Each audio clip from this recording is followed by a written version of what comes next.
So, here we are. We're back in the airport, sort of where we began 6 days ago on this wild and wonderful little journey to the convention and this diary, if you will, of our convention. It was really an extraordinary 5 days. And what we wanted to try to do was just give you a very subjective, personal, almost random view of what was happening at the convention and the South Carolina delegation. It was a lot of fun. There was a lot of parties. We had fun. There was lots of drama and emotion. It was really a terrific 4 or 5 days. And first I want to thank Caitlin for all her help. She was terrific from start to finish and managed to not only cover all this, but make the 4 o'clock party run in the middle of the night. So I didn't make that. I was home in bed. But anyway, I want to ask Caitlin what she thought was the most her most lasting memory, and then I'll tell you mine. So, okay. Here you go. Well, I think my most memorable experience, first of all, I have to say that it was absolutely one of the most memorable experiences of my life. I always kind of thought of politics as, you know, a spectator sport and was never really moved by any politician, but seeing so many people that I have such strong admiration and respect for, you know, endorsing Barack Obama, it was just so incredible. One point that I would have to say stuck out to me was when Obama was giving his speech in the Invesco field the last day, Thursday, and he was discussing women's equal pay and women's rights.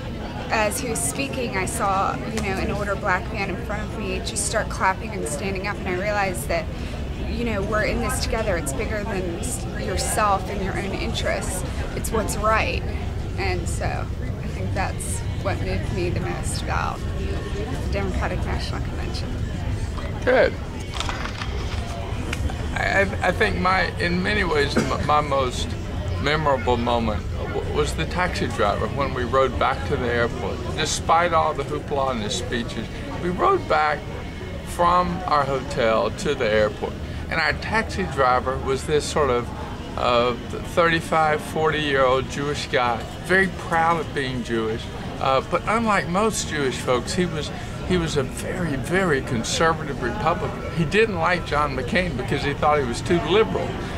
But he talked about Obama, and he was thinking he was going to vote for Obama because he was talking about the future and change. But what was most amazing was that this guy had packed up, lived in Seattle, took his wife and moved to Denver to drive a taxi, moved there 4 months ago to get a job driving a taxi at the convention.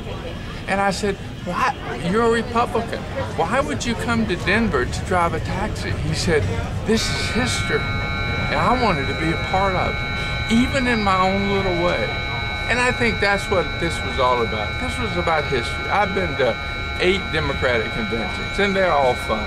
But this one was about history. It will never be the same, the Democratic Party or our country, because what happened there today. So, thank you for joining us on our little trip. What we've tried to do is give you a few random notes on this first rough draft of history. Thanks.